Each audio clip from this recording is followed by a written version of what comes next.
Hello, good afternoon. So this is lab 4. So am I audible first of all? Can somebody confirm?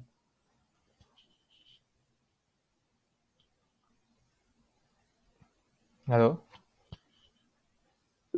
Yeah, cool. So lab 4. So the goal of lab 4 is look at RNNs and if we get time, maybe LSTMs as well. So so it's a new kind of, last time we looked at, so we've looked at fully connected networks, we've looked at convolutional networks. And so this time we're going to look at something called recurrent neural networks, which is a new kind of neural networks. Um, so recurrent neural networks are used for sequential data. And what I mean by that is, so if you have any kind of sequences, any kind of data that happens maybe in discrete time steps or iteratively in a sequence, then you can apply recurrent RNNs to it, or RNN based models like LSTMs or other such models to it. So what do I mean by sequential data? So for instance, if you have video, so video is is just images but spread out over time, right? So like if you want to apply if you have an image based model, and if you want to apply it and you want to apply it to a video, then what you can do is you can use an RNN, and then you can apply an RNN at each time step. So you can use an RNN for that kind of data. But then typically, so what RNNs are used for, or such models are used for, is language problems. And by language problem, so in case of language, if you take the example of a sentence from any language, then it is sequential in the sense that certain words come after other words. So if I say that my name is Abhijit, then the word name comes after my, and the word Abhijit comes after is, and so on. So there is a specific sequence to it. And so if you so say you want to predict a word, so say you want to predict what is the next word in a particular sentence, and then in that case you want to you want to sequentially feed in your data to a neural network. In case of all the networks that we've looked at so far, such as fully connected networks and convolutional networks, we feed in the entire data at once. So so I have a image here that explains it. So in case of traditional networks like FIFO networks, or even in the case of CNNs that we were looking at, um, when we have to feed in the data, we pass the entire input data to the model, and then the neural network processes the entire data at once. All the data that we have, all the entire image that we have, or the entire data that we have, it processes at once, and you get a corresponding output that we want. Maybe it's a segmentation map, maybe it's a object detection, maybe it's a classification output, or something like that. But then in case of in case of sequential data, when if you want to pass the input one by one, then in such cases you can use something called a recurrent neural network. And basically what a recurrent neural network does is it takes in the discrete inputs one at a time, and then it produces something called a hidden state. So assume you have a sentence. So you can have a sentence saying this is the deep learning course. And so the first word will be this, the second word will be is, third word will be the, and so on. So you first take the first word and you pass it to your RNN, and then your RNN does some kind of computation inside, and then it produces an output called the hidden state. And then this hidden state you pass to the next, so you again pass to the RNN cell, and this RNN cell takes in the next input and the output of the previous state, and then it produces a new output, and so on. So the main difference here is that uh, unlike normal neural networks, wherein the output is just dependent upon the input, In RNNs, the output is dependent upon whatever input you're passing, but also whatever inputs you have passed before to the RNN. So the output corresponding to say input 3 will depend not just on input 3 but also on input 2 and input 1, whatever you have passed to the RNN in the past as well. Right. That is, yeah. So I hope that's clear. So I have a image which shows the inner workings of RNN, a basic RNN. So here HT corresponds to the input at time step t. So it might be the teeth word, it might be something at the teeth point of time, it might be some observation at time t or something like that. So at time step t, you have your input ht and you pass it to your recurrent neural network. You also have the output from step t minus 1. So assuming you had t minus 1 inputs before ht, like at h1 h2 up to ht minus 1, then the outputs corresponding to each of those will be, there will be a1 a2 a3 and so on, the hidden states. The hidden states will be till at minus 1. So you take the at minus 1, that is the hidden state from the output, or the hidden state from the previous time step. You take that as well as the input of the current time step, and then you pass it through your recurrent neural network.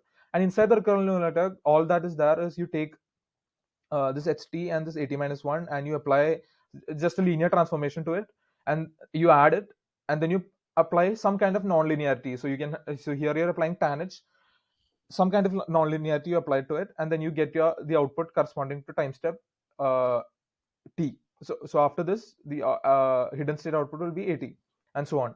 And then you pass this to the next time step, and then you have uh, and then you have at plus 1 and at plus 2 and so on, corresponding to ht plus 1 and ht plus 2 and so on.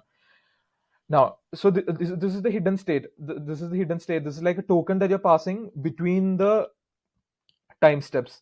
But if you want to get the output from this hidden state, then you can apply a fully connected network to this hidden state, and then you can tell, oh, convert it to this dimension. And so the fully connected network, that's what fully connected network does, right? It converts from one dimension to another by applying certain transformations, nonlinear transformations.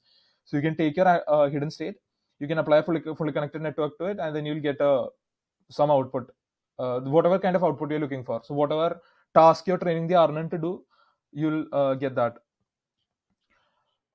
Um, so so today we'll be looking at a very simple problem, like an extremely simple problem called character level prediction. So in natural language processing, you can perform. So there are various kinds of tasks in natural language processing. There's like, so you can do prediction, you can do you must have heard of sentiment analysis, wherein like you take in sentences and then you predict whether it's what kind of emotion is given off by the sentence. Like, is it a happy sentence, is it a angry sentence, and so on. So that is like, so there are various kinds of natural language processing problems, but then today we are going to look at an extremely simple problem because we are going to apply RNNs to it, and RNNs are pretty primitive models. So we'll look at something called character level prediction, and specifically we look at character level prediction for sentences, English sentences. So what happens here is, say you have a sentence, say you have a sentence which says. Uh, So you have a sentence which says, "Hello, welcome to." So you assume you send this much to your neural network, and you expect that the neural network completes the sentence, and it does so by not by predicting words at a time. It does so by predicting characters at a time. So say uh, you put this much, and so the your neural network, so your RNN will take this much input, and then it will predict C, and then it'll predict O, and then it'll predict M, and it'll predict E, character at a time. So imagine you want to do this. This is the task that you want to do. So how would you go about it? So yeah. Is this session recording? Yes, it is. Cool. Uh, right. So how do you go about this? So you'll have a recurrent neural network that you'll design. So right. So you'll have a recurrent neural network that you'll design, and then you'll pass in the first. You will pass in the first letter to it, and after you pass in the first letter to it, this will do some kind of processing. It will produce some hidden state, and then based on this hidden state, you can pass it through some fully connected network, and you can get an output. You can also pass it to the next time step. Now this output you already have, because you already have like you. So after H, you know that it should be E that is to be predicted. So based on that, you can have some kind of loss, and then again, so you have some kind of loss based on what the neural network predicted and what is the ground truth. The ground truth is it should have been E here. Okay, so then based on that, you have some loss, and then again, you pass the hidden state to the next time instance, and here you pass in E, the actual ground truth. The actual ground truth is E, you pass in E as the input. And now the RNN cell knows that, oh, the previous input has been H, the current input is E. And so based on this much information, it will do some kind of processing, and then it will predict, it will give out a hidden state. And on this hidden state, you'll apply a fully connected network. And then the fully connected, after this, you'll get some output. And then you know the ground truth should be L. And then based on what the model predicted and based on the ground truth, you'll have some kind of loss. And then again, at the next time step, you'll pass in L to the model, and so on and so on. The thing to note here, the important thing to note here is that these are not different RNNs. This is one RNN that you're applying. So you're sending inputs to the same RNN over time. So it's kind of like it's recursive. So in some illustrations, you might see they might just draw a loop around the RNN, which says that the RNN takes in an input and it returns an output, and then that hidden state is again passed to the RNN. And so the important thing here is that this is like these green blocks. These are not different green RNNs. This is the same RNN that you're iteratively passing the input to from each time step. Okay. So I hope that's clear. I hope what we're trying to do is clear. So what we're trying to do is we'll have some input that we pass to the model, some sentence we'll pass to the model. So we'll be like HE, and then the model has to predict what comes after it. So it has to predict hello, welcome. So it will do not by predicting words at a time. It will predict letters at a time. So if you pass in HELL, it will predict O, and then it will predict space. It will predict W, and so on. Okay. So let's get started then. Is there any question related to the actual RNN and how the RNN works? So inside the RNN, it's pretty simple. All you do is you take in the HT, you take in the AT-1, and then you just so you apply a linear transformation, and then you have a tan H, which is a nonlinearity, and then you get the AT, the hidden state corresponding to this time step. That's pretty much it. That's all that is there in an RNN. It's just a linear transformation followed by a nonlinearity. But then the difference here is that you're applying, so you're sending the inputs one at a time to the same cell, to the same network that you're sending one at a time.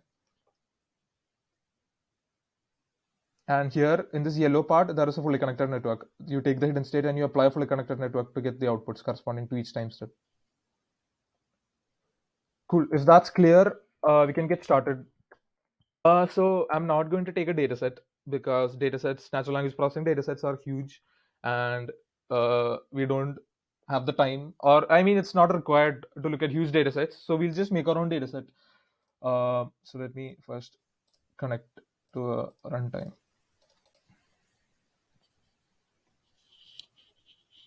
Okay.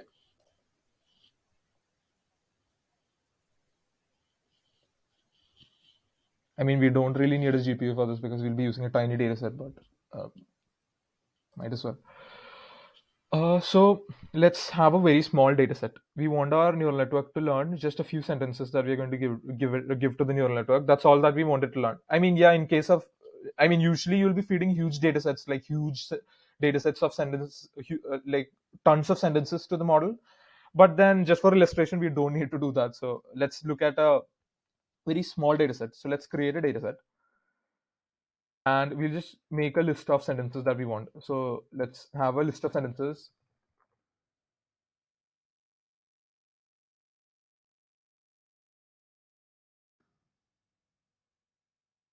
So let's say this is our data set. This is all that we want our RNN to learn. So when you say, hey, we want it to know, okay, I want the RNN should predict how are you, and so on. It's a very extremely small data set, but it works for our case. And uh, so the thing is, you cannot pass in characters to your network. I mean, neural networks are basically functions like numerical approximators. So what you have to do is you'll have to pass in some numerical value to your neural network. You cannot pass in text to your neural network. So what you have to do is you have to convert your text representation into some kind of numerical representation. And there are many kinds of numerical representation, and each kind of numerical representation works better for each kind of task. So in our case, there might be one kind of one kind of representation that works better. Say if you're doing sentiment analysis, maybe a different kind of representation might work better. It all depends upon what kind of model you're using and what kind of downstream task you're trying to do. In our case, because it's extremely simple, what we're going to do is we are just going to assign a number corresponding to each character. So say you assign maybe 1 to H, maybe you assign 3 to E, and so on. You assign a unique number to each character in your data set. So for that, let's first extract all the unique characters that are there in our data set, unique letters that are there in our data set. So how do you do that? You can just do uh, and this will give you just, so what I've done is I've just joined everything together, so I get a single string with all the sentences, and then I'll just make a set out of it. So now I have extracted all the unique characters that are there in my data set, and I'll assign it to a variable. Now I have all the, so in my characters variable I have all the unique characters that are there in the sentences in my data set. Now what do we have to do? Now we want a map that like maps each character to some number, some unique number. So for that, what we'll do is we'll assign one 0 to this, 1 to this, 2 to this, and so on. So you can just uh, make a dictionary to create a map from the characters to the integers. So let's create a map. Um so let's call it uh, integer map. And this integer map, what it does is, so let's call enumerate on our characters list, character set, and we'll make a dictionary out of that.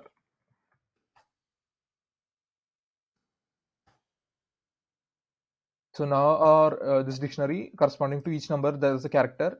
Maybe we'll so this will be useful when we are converting the number to the corresponding character, but we also need a map to convert the character to the corresponding number. So for that, we'll create a new dictionary. We'll call it character map, and we can just for in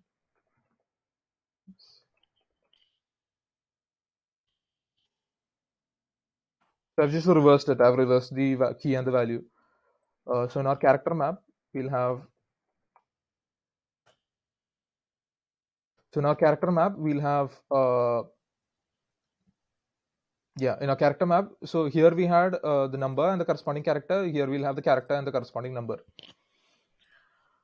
So now whenever we have a sentence, we can look at each character and then we can convert the character to their so the sequence of characters, we can, instead of having sequence of characters, we can now have sequence of numbers. So now how many so let's look at how many unique characters are there. So number of unique characters will be just the length of this character map.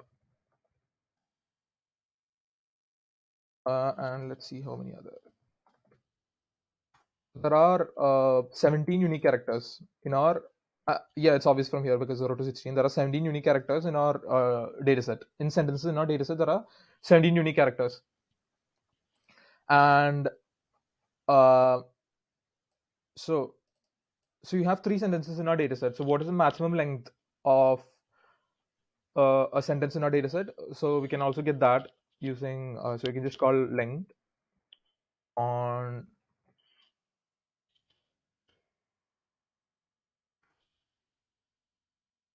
right. So the maximum length of a sentence is 15, corresponding to maybe this sentence. Maybe the longest sentence is of length 15. So if you remember when we did CNNs and when we did fully connected networks, we used to do batching. So when we used to do batching, so for example, let me have uh, so for example, say we have a data set of images, and say our batch size, okay,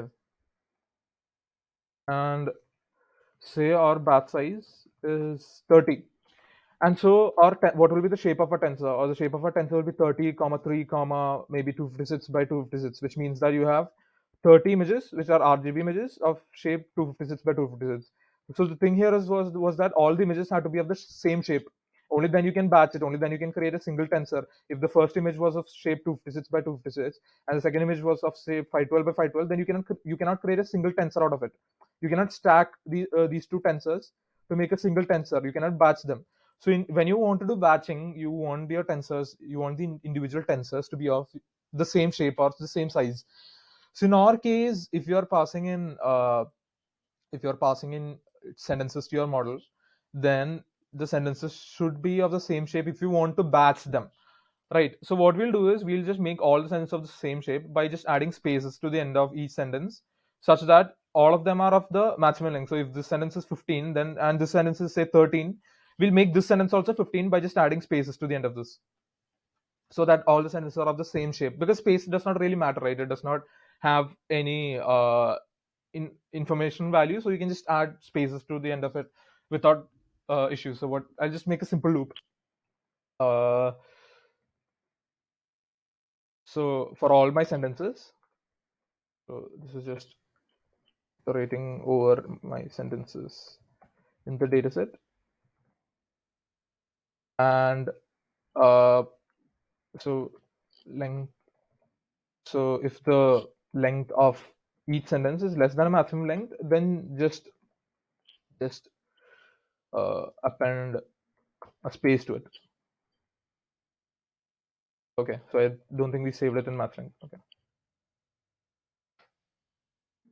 right. So now if you look at your text, you can see that we have added a space here, so that all the sentences are of the same length now. Okay, so now this is your data set, and you have padded this data set. So this is called padding. So you have padded your data set so that each sentence is of the same length. And why did you do this? You did this so that you can do batching. If they were of different lengths, then because if the sequence is of length 15 and the sequence is of length 13 and the sequence is of length 12, then you cannot create a single tensor, as you cannot create a batch tensor which contains all of this data, because each of the tensors are of different shapes. So for that, you made all of them the same shape, and so now you can have a tensor of shape 3 by 15 by something.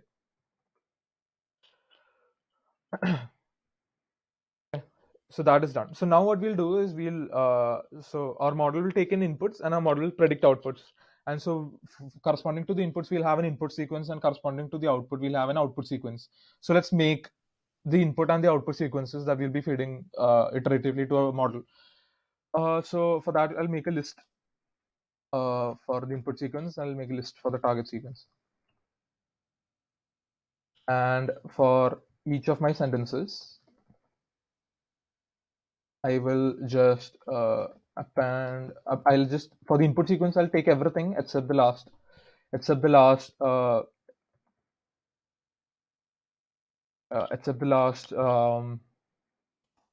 character, and okay, append. And for the target sequence,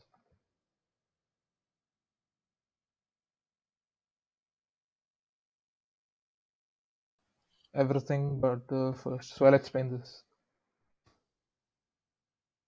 What does my input sequence have now?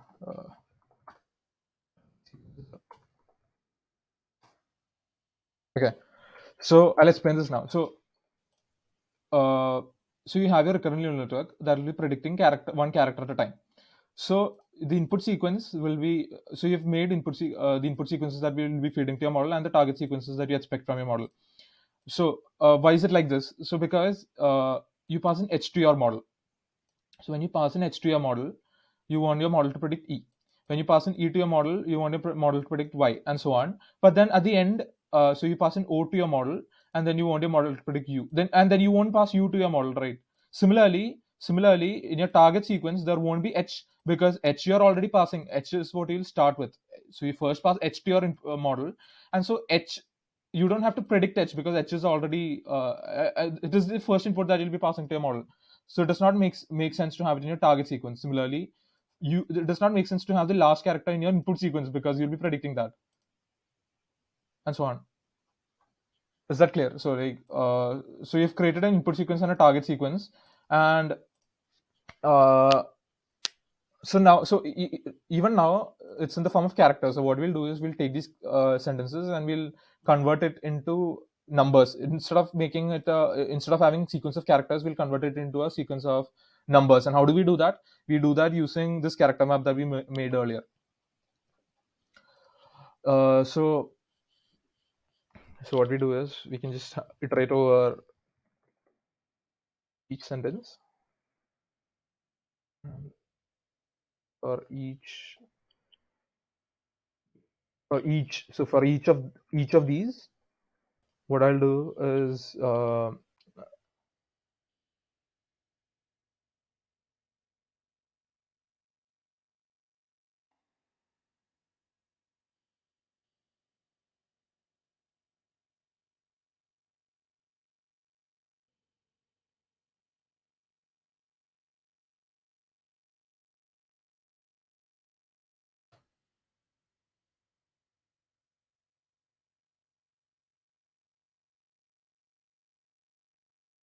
so what I've done is I've taken these sequences and I've mapped each of the characters to numbers, so that now instead of having HEY, it's instead 16, 14, 4, 6, and so on. And similarly, I've done the same thing for the target sequence, because you won't be passing in text information to your model. Instead, you'll be passing in numbers. And even this is not a sufficient representation. You have to do something. So if you remember, we did something called a one hot encoding last time. So which was just, you have a vector of zeros, and then you have one just at the position corresponding to that particular class. Yes. So could you please explain how you got the input sequence and targets? Right. So so Like, this is your data what set. is the idea behind? This is your data set that you have, and these are the sentences in your data set, and this is what you'll be learning on. So you have your recurrent neural network, and say you're going to train it on this sentence. And so what will you pass first? What will you pass first to your model? You'll pass H to it, and then you'll pass E to it, and then you'll pass Y to it, and so on. And then finally, what you'll pass U to it.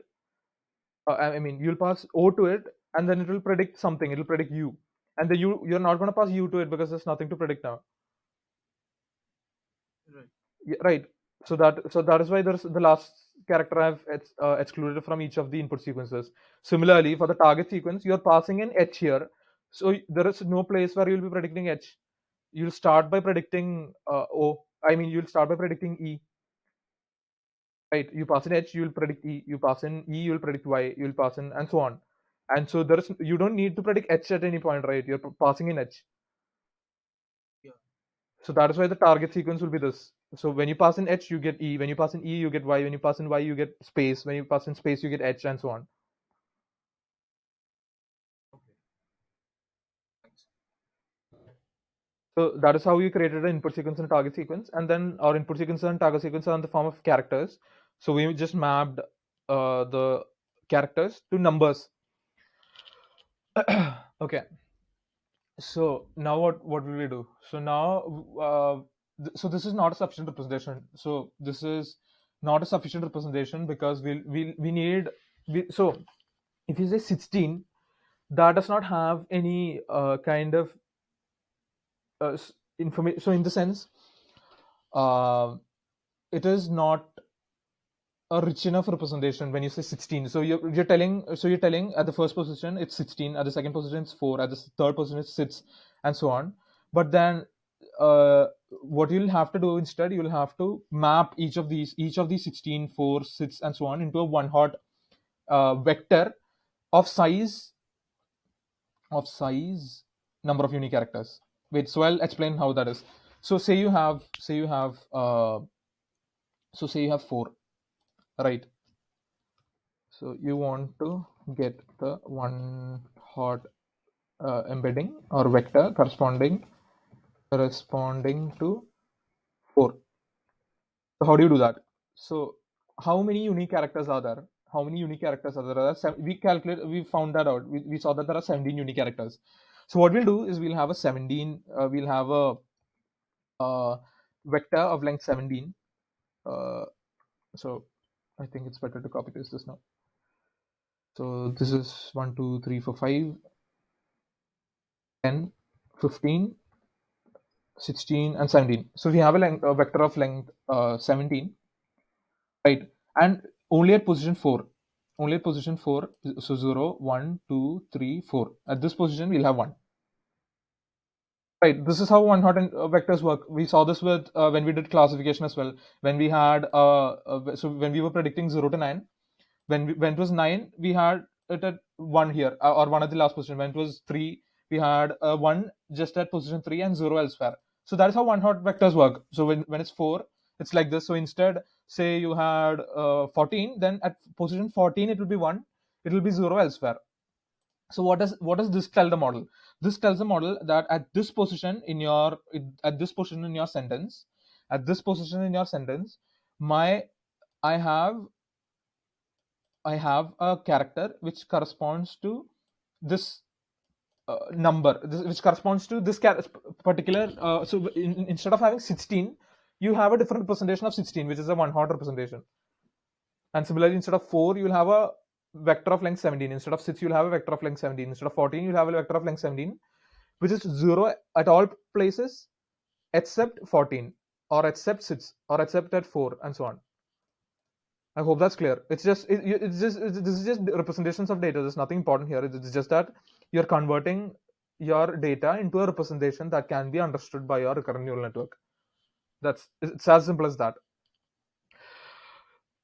And so corresponding to each of these numbers in your sequence, corresponding to each character in your sequence, you'll have a one hot vector. You'll have a vector of length 17. So corresponding to the 16, you'll have a vector of length 17. Corresponding to this 4, you'll have a vector of length 17, and so on. Similarly for the target sequence as well. I mean, no. So for the target sequence, we won't have to convert it because which I'll explain later. So let's take the input sequence and let's convert it into one hot vectors. So for that, what I'll do is I'll make a function. I'll call it one hot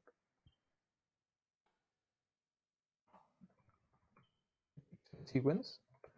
It takes in maximum size. So that will be number of unique characters, and it takes in the length of the sequence, and it takes in the batch size. So batch size we'll have to specify.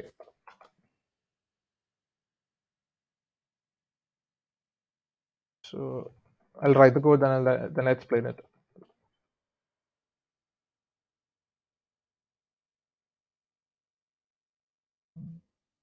And the number of unique characters.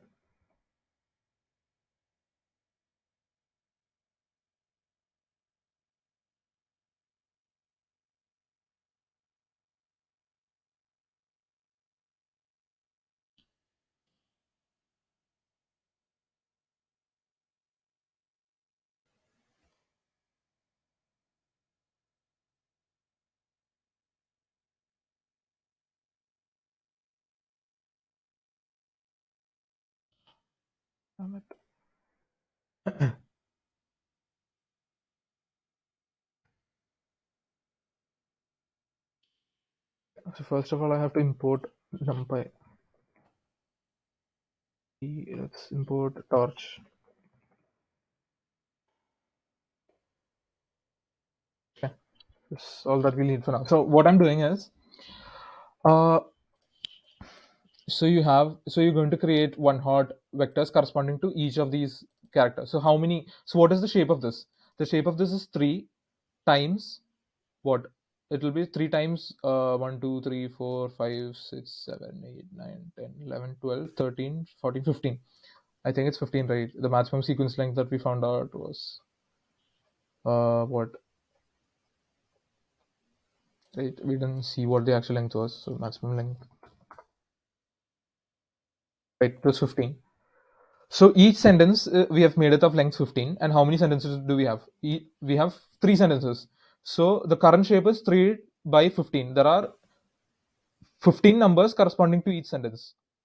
Corresponding to each character, there's a number, and corresponding to each sentence, there are 15 characters. So there are total how many numbers? There are 3 by 15 numbers right now. So the shape of this list is 3 by 15. And the shape of target sequence is also 3 by 15. So now what will happen? So now what will happen is corresponding to each of these numbers, you will have a vector of length 17.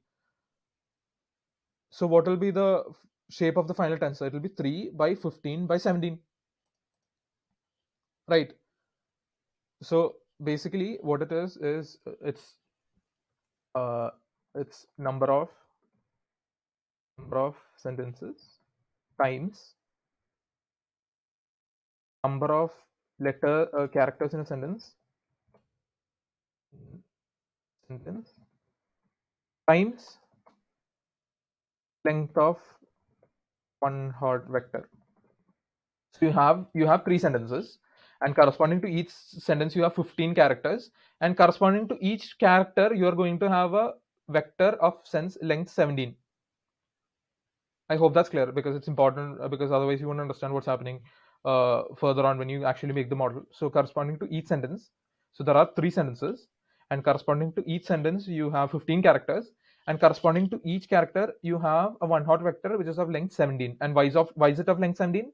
Because there are 17 unique characters in our data set. There are 17 unique characters, right? And so and because of that we have made a vector of length 17 corresponding to each character. Corresponding to each number we have a vector of length 17. I hope that's clear. So what we're going to do is we're going to take in a sequence, and we're going to take in number of unique characters, which is 17 in our case. We're going to take in sequence length, which is the length of each sequence, which is 15 in our case, and batch size. So batch size means how many sentences are there. So we'll just take our entire data set as a batch. So we have three sentences, so our batch size will be 3 in this case. So what I'm doing is I'm making a array which is all zeros. So this entire array will be zeros because I'm calling np.zeros. And what is the shape of this array? The shape of this array is batch size, comma sequence length, comma number of characters. Same as what I explained here. Number of sentences times number of characters in sentence times length of one hot vector. Batch size is number of sentences is 3. Sequence length is what? Number of characters in a sentence, which is 15. And number of unique characters is 17, which is also the length of the one hot vector. I hope that's very clear, because otherwise it won't make sense later on. So first what I did was I made a three-dimensional array, numpy array, which is all zeros. And then what I did was I went to each sentence. I went to each character in a sentence, right? So the first loop, what does it look at for each sentence? And for each character in a sentence, what am I doing? For each character in a sentence, I'm going to set features of I of u. So features corresponding to I, which is the first corresponding to the sentence, corresponding to the character. You have what? You have a one hot vector,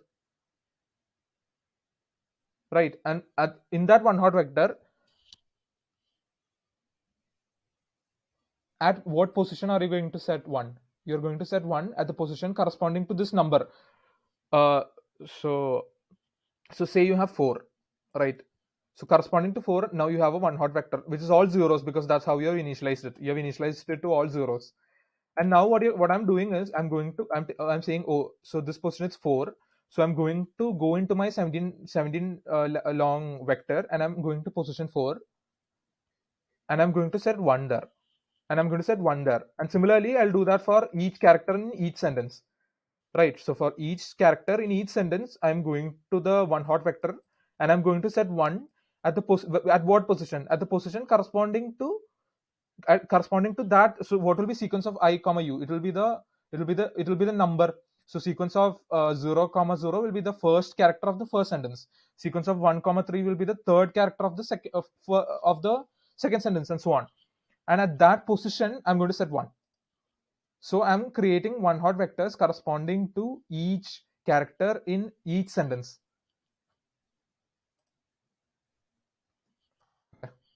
I hope that's clear. So now what I'm going to do is I'm going to take my input sequence, which I defined here, and I'm going to convert it into one hot format. So I'm going to assign one hot vectors. So I'll just call the function that we just created, right? And what all does it take in? It takes in the sequence. It takes in the number of unique characters. It takes in sequence length, which I'm not sure if we have defined yet, which is fine. Let's see. Sequence length and our batch size. So our batch size will be 3 because it will be the length of a data set, because we're going to take all sentences at once. What will be a sequence length? Or sequence length will be the math length that we created minus 1, because in our input sequences there are how many characters? 14. In our target sequence also, how many characters there are? 14. And how did we get this 14? We got this 14 because 15 minus 1. What is 15? 15 is the maximum length. 15 is the length of each of these sentences, and our input will have one less than the maximum, because we are excluding the last character, right? So our sequence length will be match length minus 1. So each of these input sequence will be of length 14. This is of length 14. This is of length 14, right? Okay. So let's run this. Let's run this. Cool. So now what will be our input sequence? So let's first look at the shape of the input sequence. Shape of the input sequence will be 3 by 14 by 17. So why is this? This is because we have 3 sentences, and corresponding to each sentence we have 15. The length of each sentence is 15, but in our input sequence we have one less than 15, because we have excluded the last character for each sentence. So this 14, and then corresponding to each of these characters we have a one hot vector which is of shape 17, which is also the number of unique characters in our data set. If there's any doubt, please do ask, because now I'm going to make the model.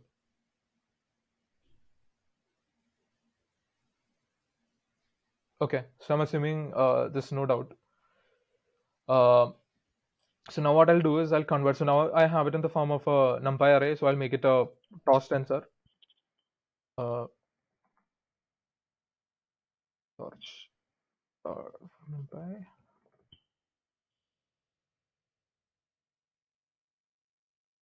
And my target sequence is not in one hot, is not a numpy array. My target sequence is still this. I have not converted it into one hot encoding format, because you'll see why.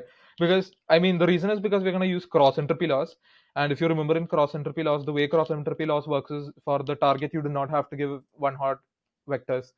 It's fine. I'll come to this part, but just know that our input sequence is in the form of is in the form of a numpy array, because we have one hot encoded our input sequence. So our input sequence is of type numpy array, right? It's a numpy array, and our target sequence is still a list. It's still a list. So for creating a tensor from a numpy array, we can call from numpy, and for creating it from a list, we'll just call toss.tensor on the target sequence.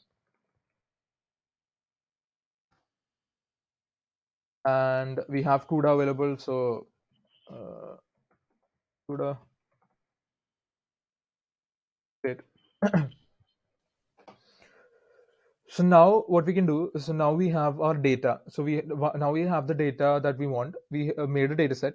We converted the data set into numerical format using a character map that we created. We converted this data set into numerical format. How did we do that? We assigned a number corresponding to each of these characters, right? So first we made an input sequence and a target sequence, and then we assigned each character to a number. And then the input sequence, we did not just keep it in this format, we also converted the input sequence into one hot encoded format. So how did we do that? We assigned a vector corresponding to each character or each number in the sentence. Input sequence, we assigned a vector of length 17.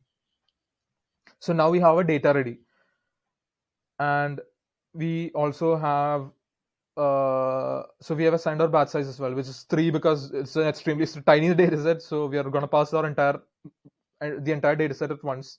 So our batch size will be 3 here, or it will be a length of the text, which means number of sentences. Okay.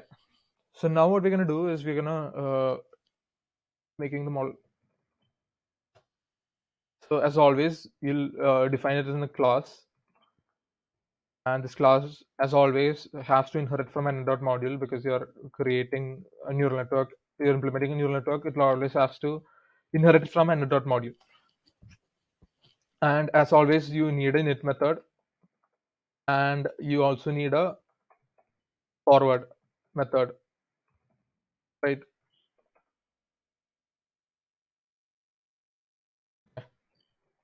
So init method, it just takes in the parameters and just assigns it to attributes. And then forward method, the forward method is what is important. It takes in an input and returns an output, and we just have to implement whatever the model does in this forward pass, in this forward function. As always, this is what we did for fully connected networks. This is what we did for convolutional neural networks as well. So you should be familiar with this by now. So uh, our init method, let's pass in our input size and our output size and the hidden dimensions and number of layers. So I'll explain this in a while. Let me just type it out first. So I'll call init on the superclass and then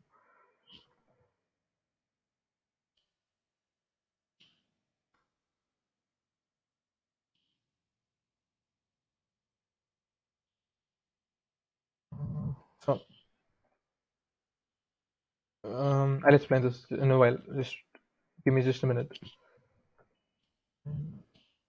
Size,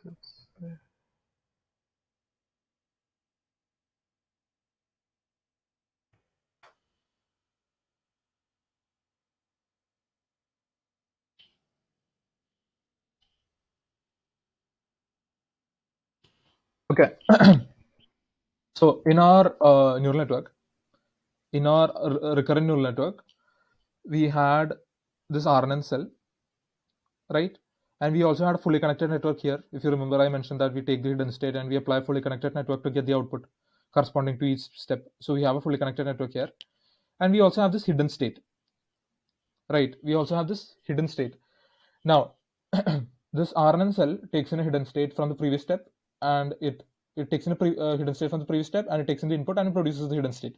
And then the next at the next time step, it takes the hidden state from the previous time step.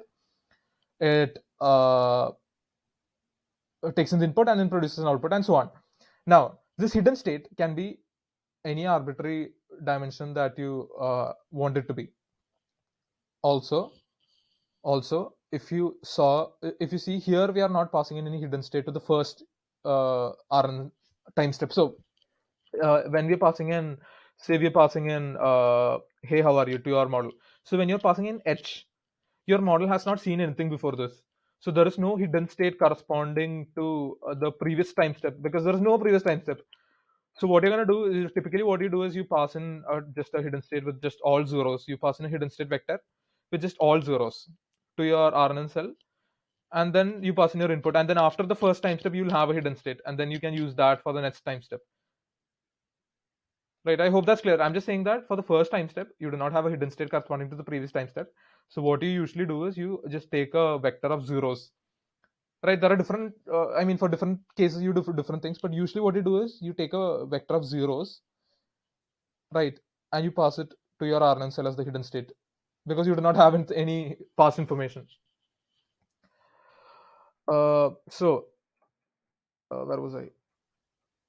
Yes. So another thing that I forgot to mention is that in your RNN cell, in your RNN, you can have multiple layers. So let me just show an image. Multi-layer RNN. Right. So in our case, what we saw was we had a single layer. We had a single, maybe there's a better image. Uh, okay. I mean, this is LSTM. Okay, so maybe not that. Okay, this works. So So in our case, we were looking at a single layer RNN, meaning you pass in your input to the RNN and it produces a hidden state which passes to the next time step and so on, and it produces and you produce the output on this hidden state. Instead, what you can do is you can have another layer of RNN on top of that, and another layer of RNN on top of that, and so on. How many ever layers you want. So this just adds to the computational complexity of what your model can represent, or you can so you can have how many ever layers of RNNs as you want here. How many ever RNN layers that you want, you can have here. In our case, we are going to stick to one because, as you can see, your data set is tiny. So that, like, I mean, there's no point of having like a huge model. So let's just have a single layer of RNN here, right? But then when I'm making the model, I'll make it such that it's you can extend it to multiple layers as well. So what I'll do is, so I'll make the forward function as well, and then I'll explain what is going on, because otherwise I cannot explain the order of computation that's gonna happen. So I'm gonna make another function.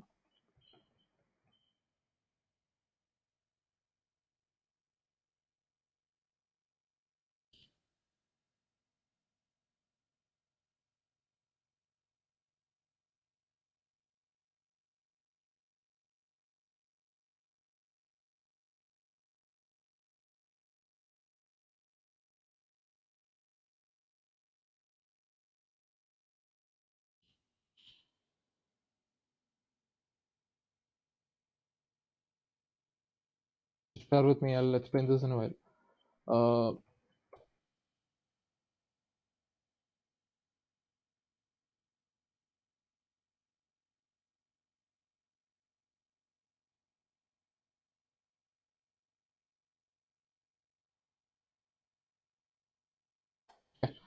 so what I'm doing is I have my data. What format is my data in? My data is in the form of one hot encoded vectors that I'll be passing to my model, right? And so first, what is the batch size? The batch size is the first dimension. The first dimension is the batch size. So in our case, 3. Now first, so like I was mentioning earlier, we do not have a hidden state to pass to our model to the first time step of our model because there was no input that the model has seen before. So there is no hidden state from the prior time steps. So what we'll do is we'll just pass a tensor of shape. I mean a tensor of zeros. So that is what my init hidden method does. My init hidden method, all it does is it takes in my batch size and it returns a tensor which is just zeros, and it has dimension, number of layers, comma, batch size, comma, number of hidden dimensions. I mean, the hidden dimensions. So what essentially what's happening here is, so say you have a multi-layer R9, so you need to pass in something here, you need to pass in something here, you need to pass in something here, and it all has to be zeros, right? So the dimension should be what? The dimension should be the number of layers in your RNN. In our case, it's 1, but the number of layers in your RNN, which is self dot number of layers, comma batch size. So corresponding to each sentence, you need to pass something. So comma batch size, and then the dimension of the hidden, whatever the dimension you specify for this hidden dimension, for this hidden output or whatever the dimension you specify, that is self dot hidden dimension So corresponding to each layer in your RNN, corresponding to each sentence, and corresponding to the dimension of your hidden output, you have you have to pass something to the first layer, and it has to be all zeros. So all that my init hidden method does is just returns a tensor of zeros that I'll be passing to my RNN. That's all my init hidden method does is it will give me a tensor of zeros, all zeros that I'll pass as the first to the first RNN cell as the hidden state. That's it. So I take the hidden that I got from my init hidden and I pass it to my RNN. I pass the input to my RNN. I pass the whatever the zeros that I made to the RNN. Right now, the RNN will take in all of these and it will give me an output, and it will also give me a hidden state corresponding to the whatever it is, corresponding to the input that I've given. And then to this I have to apply a fully connected network. To this I have to apply a fully connected network. Like I was saying, to get the output, I have to apply a fully connected network to the hidden state. So I take in my hidden state. I take in my output, and I apply a fully connected network to it.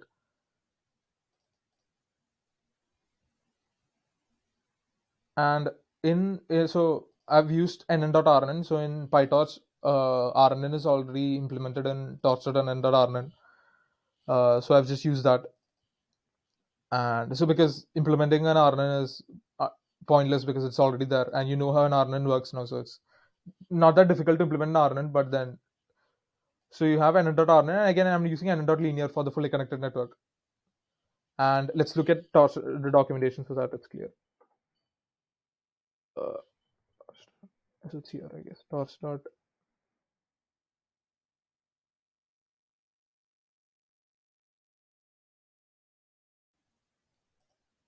Right.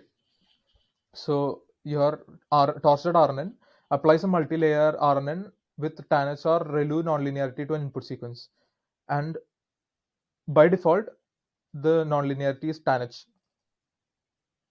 And what all does what does this take in? It takes in the input sequence size, the number of expected features in the input edge, which we have passed here, input size, the hidden size, the number of features in the hidden state edge, which we have passed in, the number of layers for our RNN that we want to have, number of layers that we want to have, which is one in our case, but yeah, we passed that in. And then batch first. So batch first means that in our data, the first dimension is batch.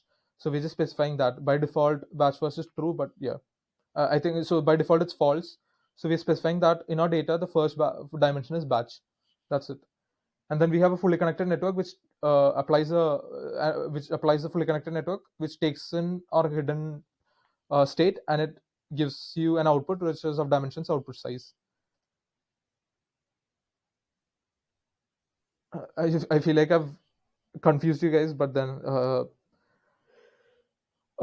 so all that is happening is you're taking in your input, and you've made a hidden state corresponding to the first input, which is all zeros because you do not have an input. You pass it to your RNN, and you get your output, and then from your output, what do? You take your output and then you pass a fully connected network to it to get your actual output, right? And this fully connected network, it goes from the hidden state dimensions to the output dimensions, whatever you're specifying. That's it. Um, okay. If there's any question, please do ask because I don't feel like I've explained it clearly enough. Uh, cool. So let's instantiate our model. So our input size. What is our input size? Our input size is number of unique characters. Because each input, what is each input? Each input is a character, and corresponding to each character, what do we have? Corresponding to each character in our input, we have a tensor of size 17, right? So what are we passing to a model? To our model, we are going to pass character by character, right? So what is the shape of size of our input? The size of our input is whatever the sizes of a single character, and each character, what is the size of each character? So corresponding to each character, we have a tensor of size 17, right? So that is why I'm specifying here the input size is number of unique characters, which is 17. What should be the output size? The output size should also be the number of unique characters because you want a score corresponding to each of the character. Your model is going to predict what is an H character, right? So if you pass an H, you want your model to predict E. So it should predict a 17 size vector which scores corresponding to each character. So it's saying, oh, it might be E with this much probability, it might be L with this much probability, and so on. Like this is the same thing that we saw with classification. Hidden dimension, it can be anything. I mean, it's up to you. And number of layers is one because we're just making a single layer RNN because that's all we need because our data set is insanely small. And we can move our model to the GPU.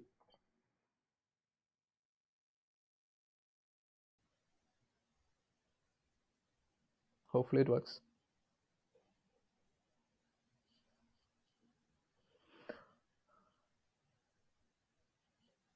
Great. Now let's train it for 100 epochs, and we can use a learning rate of say 0.01. You can use anything. Loss. So loss is cross entropy. It's already there implemented, so you can just use it. And optimizer, it's use no, it's in torch.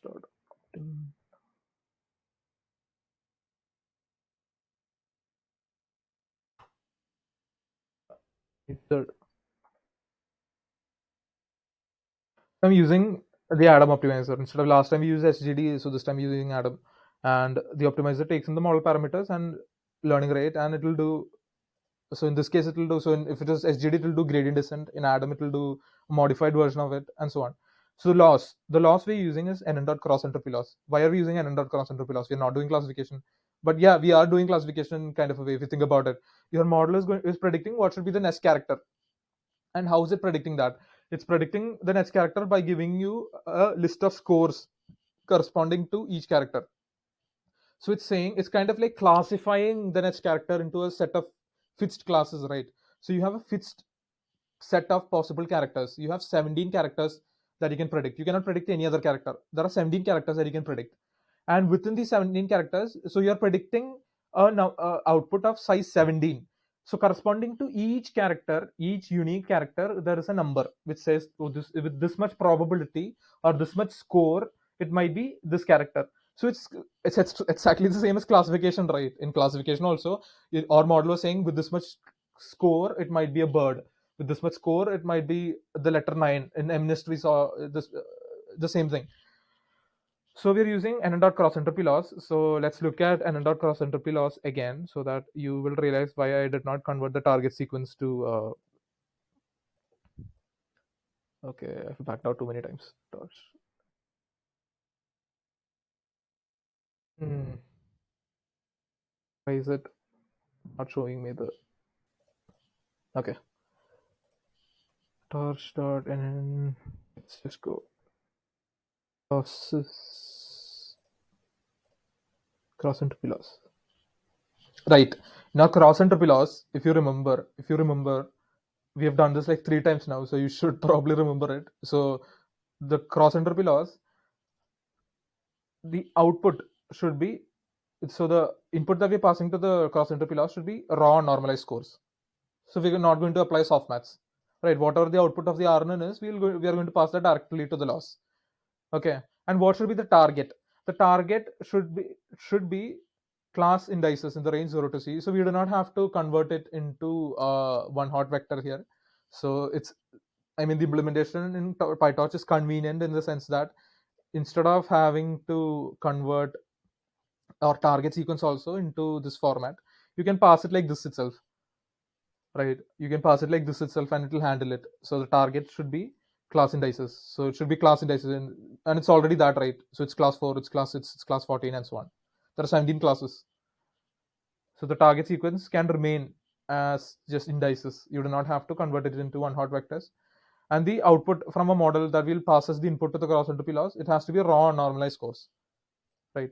That's all. And the shape will be what? The shape will be mini batch, comma C, comma whatever. Yeah, we'll come to that. It's the same as classification. Like it's exactly the same as classification. Okay, so now we have our input sequence. We load it onto our GPU,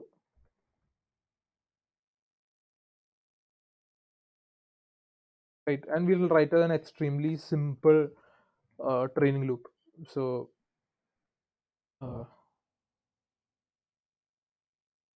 so for these mini epochs, I want to train, and we have to zero the optimizer, zero grad. It's the same thing that we did last time as well. You do this every time because you want to zero out. You do not want to accumulate gradients from previous epochs. And what you do is you're taking your input sequence, pass it through your model, right? And you'll get what? You'll get an output and you'll get a hidden state, right? And and the target sequence also we have to move to the GPU, otherwise you cannot compute loss. Uh, and what do you do? You take in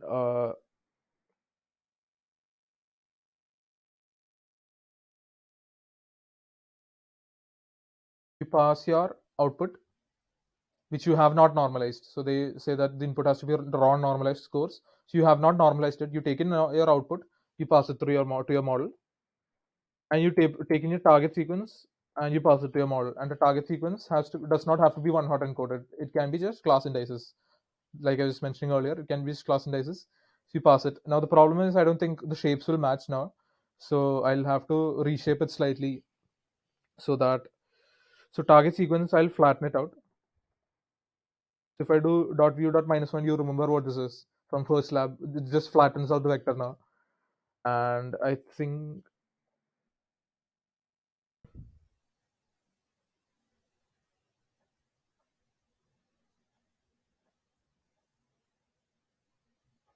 right. It's just and our output.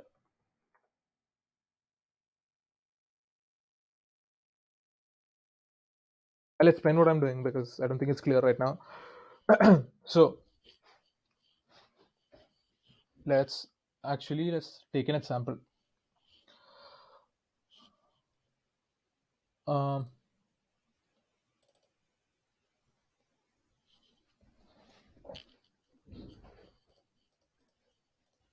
Wait, you know what? I'll train this and then I'll explain it because then it'll be clearer because then I can actually give an example of what's happening. So again,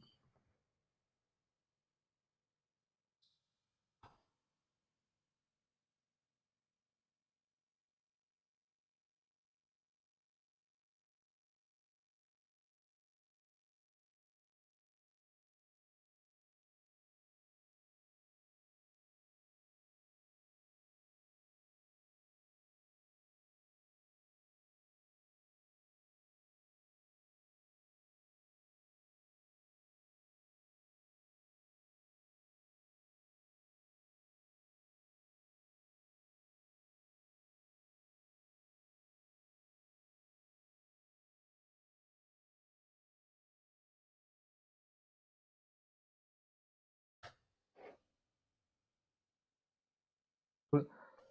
So this part you can ignore. It's just spreading out the loss and what deep pocket is right now. So I'll explain this part. So how you're calculating the loss, I'll explain in a while. So what is the shape of the input sequence? The shape of the input sequence is this, right? This part, I hope it's clear. This part I explained earlier also. It's corresponding to each sentence, corresponding to each character. You have a one hot vector. You're passing this through your model, right? Let's pass this through your model and then let's see what the output size is so that it's clear. This will be our output. And pass this through your model, you get the output and a hidden state, right? What is the shape of your output? Shape of your output is 3, 14, 17. Corresponding to each sentence, corresponding to each character, you're predicting what? You're predicting the next.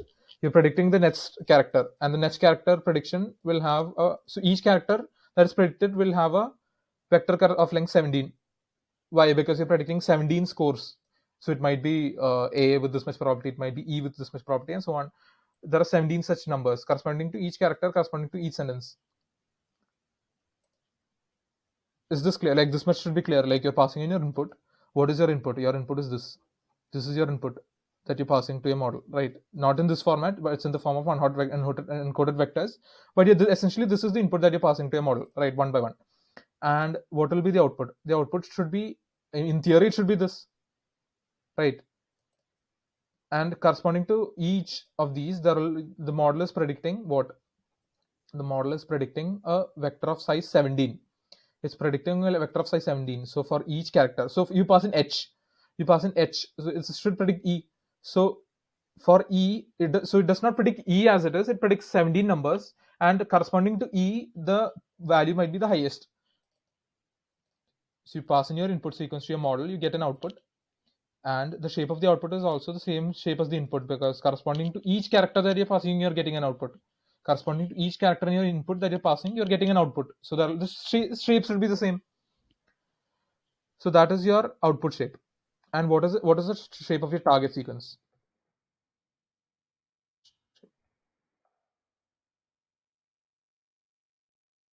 Target sequence shape is 3, 14 because for each character it does not have a one hot encoded vector.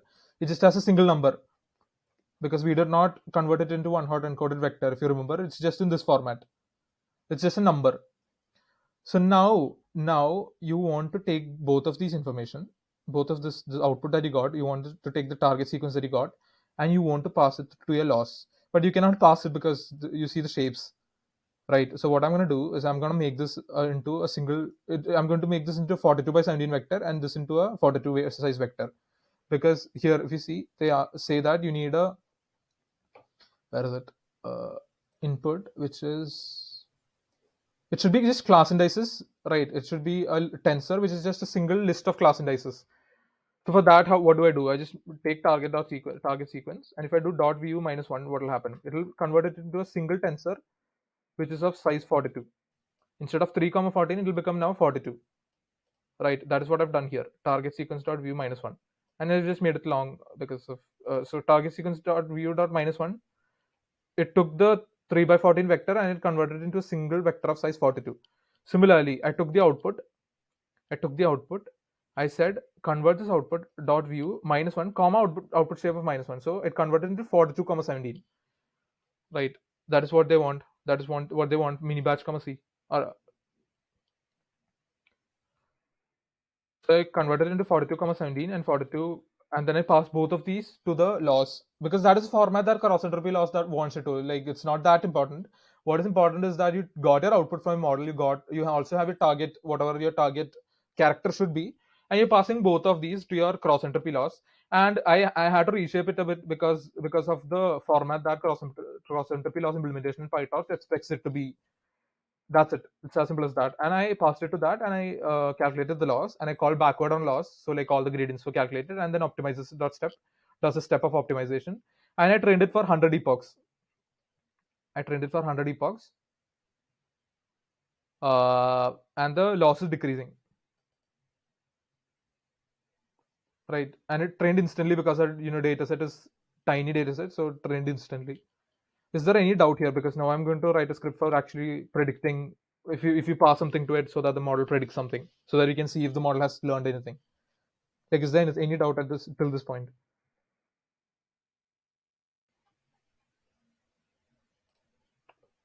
Okay, cool. So we have predicted the model. So now what we need to do is get predictions. We've trained the model. So now we want to get predictions from our trained model.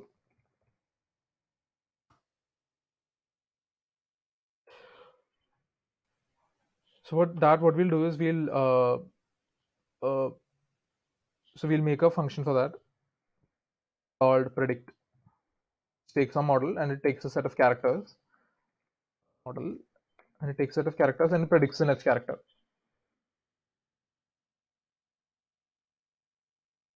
For that, like before, we have to take the character. So we'll pass in the characters as a list of like h comma e comma y. If you pass it like this, so the model should predict what the model should predict. So it's hey, so it should be like space comma house h comma space comma h comma o comma w comma so on. So we'll pass in this to our model. So this will be in characters, and we're also passing our train model to our function predict. So first what I'll have to do is, because our function only accepts one hot encoded vectors, I'll first have to convert my input, whatever I'm passing, I'll have to convert it into a one hot encoded format like earlier. So I'll do that. So I'll first make an array. Uh, so my characters is just a list. So what is characters? So I'll add a comment here so that's clear. Characters will be like something like h, comma e, comma y, right? And for each of these characters, what I'm going to do, I'm going to take each of these characters and I'm going to call character map. I'm going to map the character to a number. So now what will be there? So now if I call a character map on this, what will I get? I'll get the numbers corresponding to each of these characters, right? Now once I have the numbers, what I can do is I can one hot encode it. I can call one hot encode that we wrote earlier on this number of unique characters. What else did it take in? Number of unique characters. And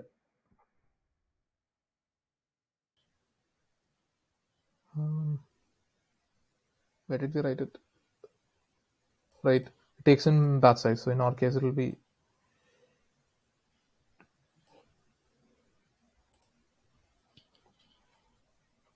one. What else should I take? I think there are four parameters. Uh, right, sequence length.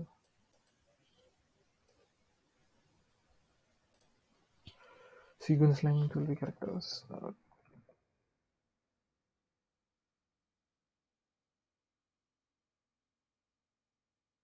I have to convert the one hot vector. It's in the form of a numpy array, so I have to convert it into a tensor. Uh, and then I also have to load it onto the GPU because my model is on the GPU. So if I have to pass some input to the model, it has to be on the GPU as well. And then I pass the model.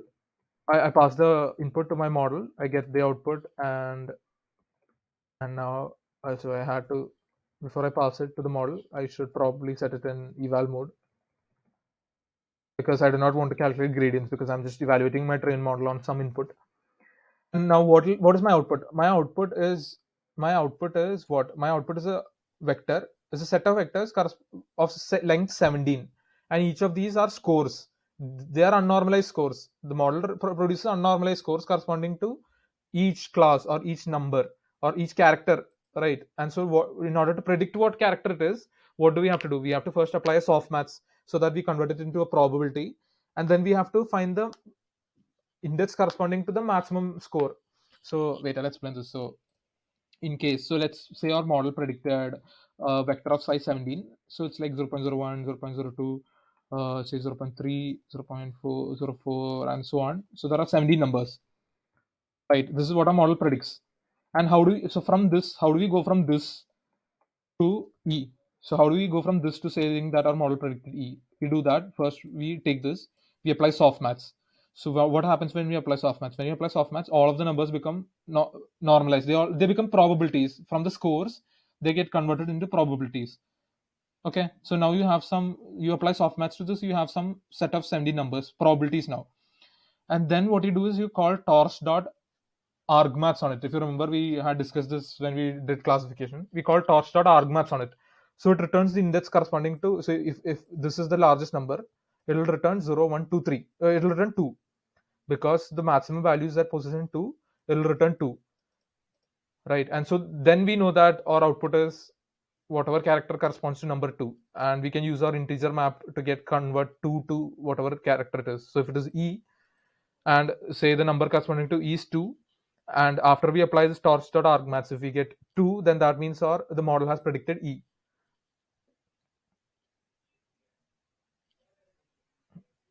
I don't know if that's clear. Like, so I'll explain it again if you want. So this is vector of size 17. This will be the what are your model outputs, and then you apply softmax to it.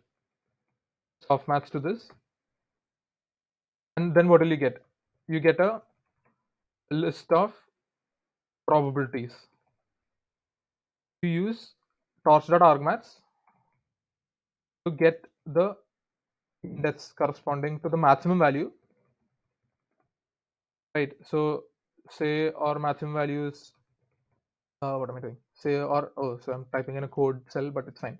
So our maximum value that we get is 3. So which means that corresponding to index 3, we have the maximum value, right? And how do we go from this to the character? We do that using this integer map that we had created. So 3 corresponding to 3 is I.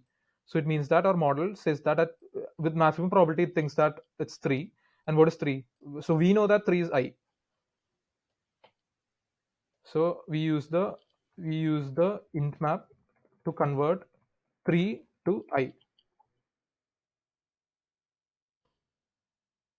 I hope that's clear. So that's what's happening. You're taking in your input, you're passing it to your model, you're getting some scores, and now I'm going to convert it into probability. For that, I'll use n.functional.softmax.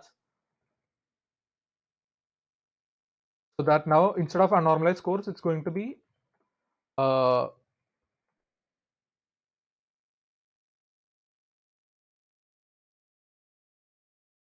right. So what I'm doing is, so the output, what the shape of the output will be 1 comma something. So I'm doing torch.squeeze so that I can just remove that empty dimension.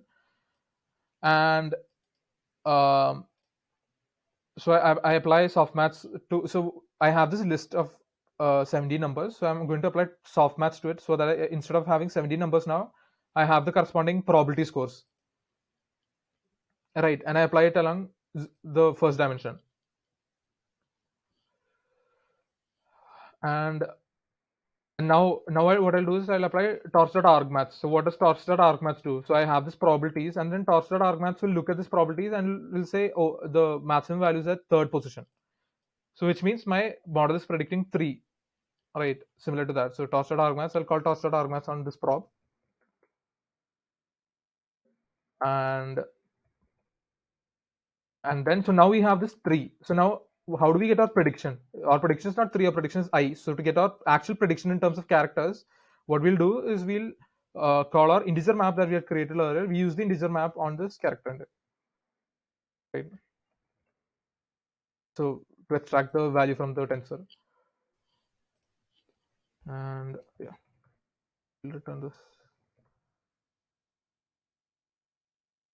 The model is taking in a set of characters. It's predicting the next character, and it's also returning the hidden state corresponding to what? Corresponding to, so basically what's happening is you're passing in H, you're getting something, you're passing in E, you're getting something, you're passing in Y, you're getting something, and there's something that this hidden state that you're getting it, that is this. That is whatever the model is returning. Also the model is, you're getting an output from the model, right?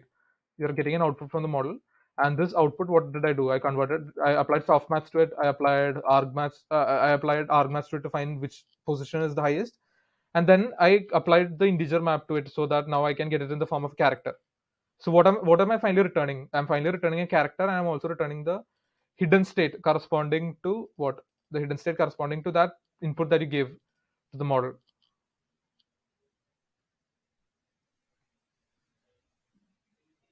Okay, so now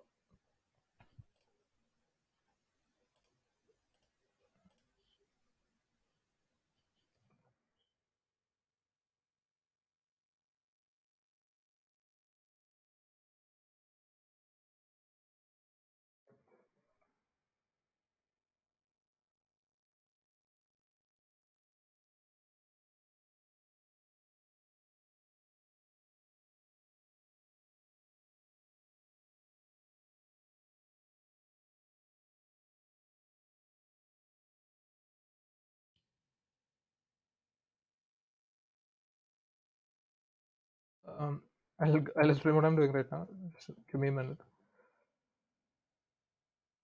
because I can't explain while I'm typing.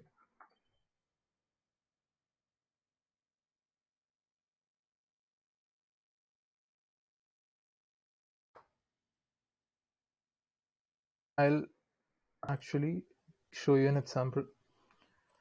So let's say,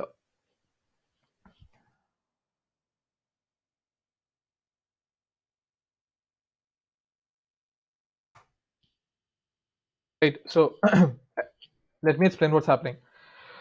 I have my model, that I train model, and I'm going to pass have to it, right? Or dataset has this, have a nice day. So when you pass have to it, your model should predict a nice day.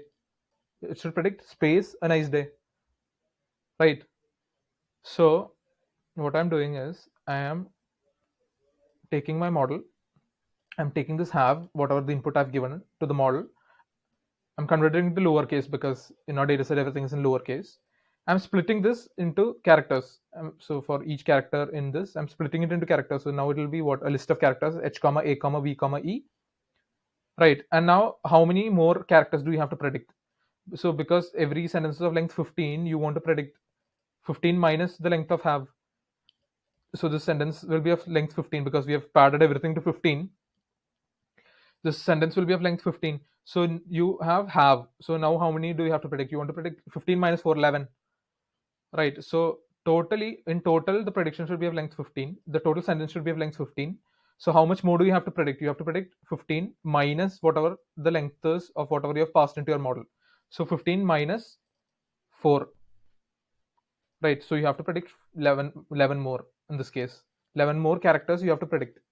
So for each character that you have to predict, what I'm going to do, I'm going to take my model, and I'm going to call predict on it, and I'm going to pass an HAVE. So first I'll pass an HAVE to this, and my model will predict something. and then I'll add whatever the model predicted to my characters, and then I'll pass in I'll call predict on model comma HAVE space, and then the model will predict something.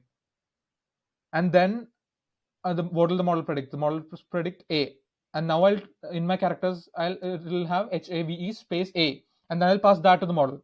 Then the model predict space again. So like have a nice day. So it will predict character by character. So I'll recursively call the model by taking the outputs from each step. So first I'll pass HAVE to the model. The model will predict space. Then what will I do? I'll add the space to this. So now it will become HAVE space, and then I'll pass it to the model.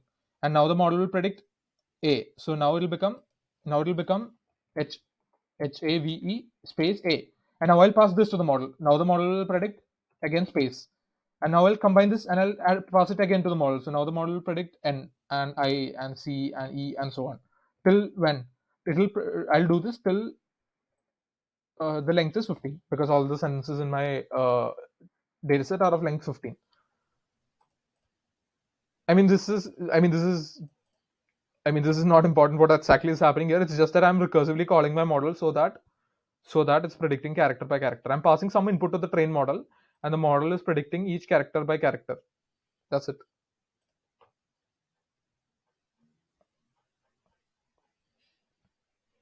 Is there any question? I feel like I've confused everybody's, but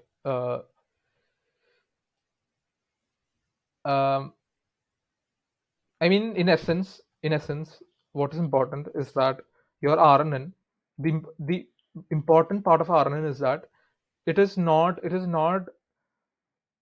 can look at time step by time step. That is the most important part. It can take in sequential data.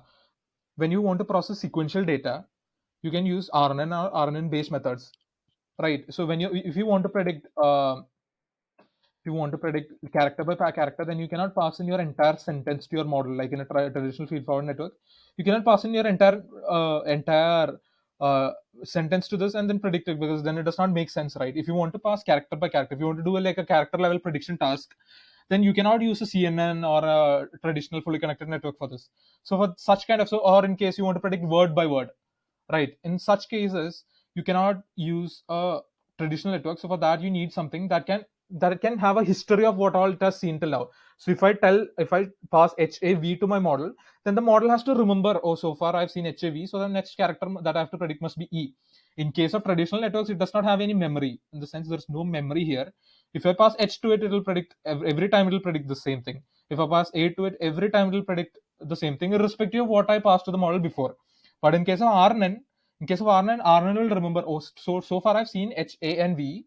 So when I see V this time, I should predict E, right? Because I've seen this much. I've seen HAV so far. So how does it keep track of that? It keeps track of that using this hidden state. So this information, that this chit passing that is happening between each time step. So I pass my first input to the RNN, it produces a hidden state. And then this hidden state is like passed again to the RNN as like a kind of a cheat code. The RNN is also getting this information. In addition to the input 2 that we'll be seeing, the RNN is also getting this hidden state, which contains the information for all the inputs that it has seen so far. So in a sense, RNN is able to have a memory of what all it has seen so far and produce an output based on that. So in this kind of task, in sequence task or in like stock trading, if you want to predict the maybe the price of of a stock at at a particular point in time or a particular point in the future, then it has to look at all the time steps in the past and it has to come to a prediction. So in order to do that, you'll have to use a recurrent network. So some kind of recurrent, it doesn't have to be an RNN. It can be any kind of recurrent network that has some memory to it. So it can keep track of whatever it has seen so far and learn from that. And so there are various kinds of RNNs. So I think I have an image somewhere, or maybe I don't. Yeah, no, not this one.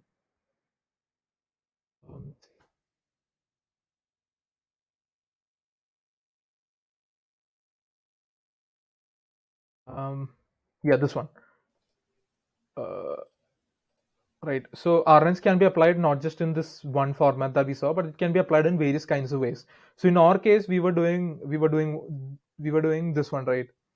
So we were doing, actually we were doing this. So we were passing in a character, it produces an output. We are passing in this character, it produces an output. We're passing in character and it produces an output. There are other ways you can do this. So in sentiment analysis, it will be this many to one. You're passing in a sentence and it's just producing one vector which tells you whether it's happy or sad or not. So you're passing in a whole sentence or paragraph, and it will produce just one thing. Or maybe you want a description. So you want a model which takes in an image and it produces a description of whatever it sees in that image. Then you'll use this one to many. You pass in an image and this it will produce a description of whatever is there in the image. So similarly, you can apply, like, you can have various combinations of RNNs, like in various ways. And so RNNs are like very versatile networks that can be applied in various kinds of tasks. And so a problem that RNN has is this chit passing that it's doing. This chit passing that it's doing is not very efficient, because eventually it will forget. So if I pass in a whole paragraph to this RNN, if I pass in a whole paragraph to this RNN, then it will forget the information that it has seen in the first. It will forget the information that it has seen in the first sentence by the time it reaches maybe the second or the third sentence, because it cannot keep track of all that information in this like small hidden state of 12, maybe like a 12 dimensional or like a small dimensional hidden state. It cannot keep track of all of this, so it forgets. So that is the shortcoming of using RNNs will eventually forget what it saw in the first part of the sentence, and so its performance is kind of limited. Because of this. It will eventually forget uh, what it has seen. And so because of that, there is another model called LSTM, and it might look complex, but it actually is not. So the LSTM in the difference in LSTM is that in LSTM you can control how much you're forgetting and how much you're remembering. So in case of RNN, you do not have any control uh, over this hidden state, right? Like how this hidden state is changing. I mean, at some point you'll forget what is there, maybe at this time step. So like you cannot explicitly control, control what you're remembering and how much of it you're remembering. But in case of LSTM, you can do that by there's something called a cell state, and this cell state is passed on between each time step. So like how we passed in tokens, that is still going on. This token passing is still going on here. But in addition to that, there's something called a cell state. And what the cell state does is it is basically used for selectively forgetting and selectively remembering stuff. And how does it do that? It takes in your input and your previous hidden state, and it produces a number f, which is a measure of how much it has to forget and how much it has to remember. It's that simple. It's like it produces a number f, and you multiply this number f by ct minus 1. So if this number f is 0, then it won't remember anything. If this number is 1, it will remember everything from the previous time step, right? Because you're multiplying it with ct minus 1. If this f is 0, it won't remember anything. If this f is 1, it will remember everything. And similarly, based on the output that you're creating right now, you have a number called I. This number is a measure of how much of the current output, whatever output you're going to create now, how much of that do you want to remember. That is controlled by I. So it might look complicated, but the only thing that we are adding here, in addition to a normal RNN, is that we are adding some control of how we can forget and how we can remember. How much of the previous stuff that we have seen do we want to remember, and how much of the stuff that we just saw right now do we have to remember. So like I'll give you an example. For instance, if you have a sentence, for example, if you have a sentence saying my name is Abhijit. So in this case, if my model is looking at is right now, then there is not much information that is going to get from is, right? There's not much information that it's going to get from is. So it does not have to remember this is that as much as it has to remember name, right? So when it reaches Abhijit, it has to understand, oh, the name is Abhijit. There is no semantic information that is getting from is that it has to actually remember explicitly. So what the model can do then is the model can say, oh, just like forget this. So you can just set it to a very small number, and you can keep ft to a very high number. So it will remember whatever it saw earlier, which is name. It will remember this name, and it will forget what it is looking at right now, which is. So it can selectively, so the model can selectively pay attention to whatever it wants to.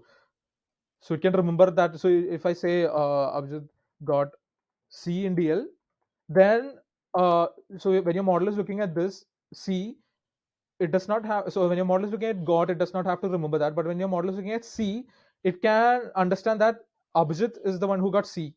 Like there's some connection between Abhijit and C. And if it has to predict, maybe if I say in this course, so like in order to complete this sentence, you do not have to remember got, you do not have to remember in, you do not have to remember this and so on.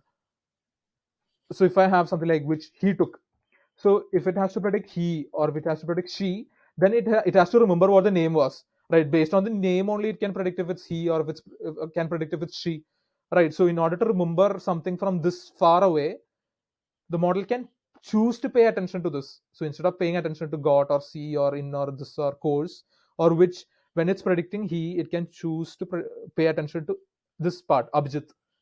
And using this information, it can predict, oh, so it should be he here instead of she here, and so on. And so this is the advantage that LSTMs have over RNNs. They're like very similar. It might look complex, but nothing is happening inside. All that is happening is you're predicting on some F and some I, which controls how much you're forgetting and remembering. That's it. Like LSTMs are very simple. It's just RNNs with some added functionality. So that's why it's called long short-term memory. Like this short-term memory, like with RNNs have short-term memory, but then it's long in the sense that you can choose to specify which part of the sentence you want to apply the short-term memory to. That's why it's called long short-term memory. That's why. So that is the slight advantage that LSTMs have over RNNs. Um, so like the key takeaway here is just how RNNs are used and how LSTMs are better than RNNs, and also an important thing is this one hot encoding that we did. Why we did this one hot encoding? I hope that's clear. Do ask if that's not clear, because it's there in the quiz. So if you did not understand the one hot encoding part, please do ask. Uh, okay. So I'm assuming there are no other questions, because if you do have any doubt, please do ask, because in the quiz, so there's a question on the one hot encoding, and there's also a question on uh, yeah, there's also a basic question on RNNs, and so that should be easy. But then there's a question on one hot encodings, which you shouldn't get wrong. So if you do have a doubt, please do ask. Yes. Actually, I have a general doubt that can you give an idea how we can use these networks in reference to, like, let's say ECG signal or some biology related signal? I mean, specifically for that domain, I have zero experience, so I wouldn't know. But then, if you have sequential data, then you can apply sequential models to it. I mean, I'm not saying RNNs, but there will be like different kinds of sequential models that are available. Maybe like NetSlab. I mean, I'm not sure what NetSlab is, but maybe NetSlab we'll be looking at transformers, and transformers also it's not sequential, but it can deal with sequential networks. Uh, and so you can apply. So I mean, you should ask people who are working on signal processing, because I'm not sure about what kind of models work best for ECGs and that kind of data. But you should actually ask, because I mean, you have to experiment with it. You also have to look at papers on in that domain, because I'm not familiar with it. But you must be able to use some kind of recurrent some kind of sequential model, because it's sequential data, right? ECG is like you're measuring signals with time, so you have data points at each time step. So you should be able to apply some kind of sequential model to it. But I'm not sure which. I can't like recommend a single model. Okay, thank you. Okay. Does anybody have a question related to the lab? Because if not, I'll just send the quiz link, because I don't think LSTMs will have time to do it. I mean, there's nothing much in LSTMs. It's the exact same thing. Just like again, instead of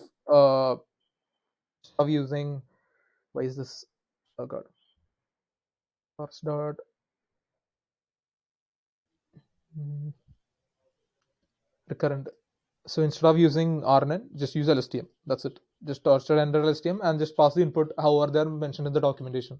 Documentation, just keep track of the whatever is mentioned in the documentation, because even if it works, like even if you do something and it works, it does not mean it has actually worked, because the documentation might, I mean the implementation in PyTorch might require that the data be passed in some format, so you should make sure that you're passing it in exactly the format that they want to, because then otherwise the output that you are going to get might be unexpected, like it might not be the data that you expected to get. So again, LSTMs also, it's exactly the same, like you're passing in, you have input layers, number of layers, and all this stuff. It's exactly the same, just like with just some added functionality. So you can do that. Like, I mean, if you're interested, you can look at it by yourself. So I'll be sharing the code for this lab, so you can just add an LSTM and see if it works. It should work exactly the same. Maybe like add a few more sentences because this is extremely small data set, and see if it works. And you can do that yourself. I think it's not. I mean, we are not implementing an LSTM from scratch. We're using the LSTM that's there and that's implemented in Torch. So it's so if you guys don't have any other questions, I can send the quiz link, I think, which I do not have copied this time, so I'll have to take it. Uh, um, yes, yes, Can you share this notebook link? yes. Oh, I forgot to do that at the start. Somebody had asked me to do it last time. Copy.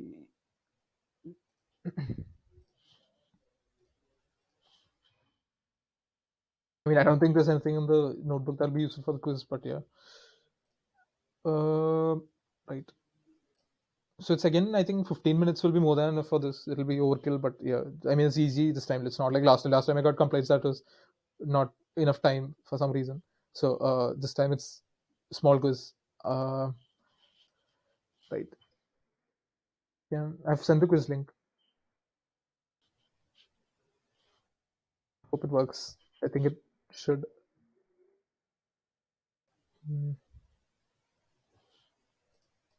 Do let me know if the link is working, because I just made it today morning.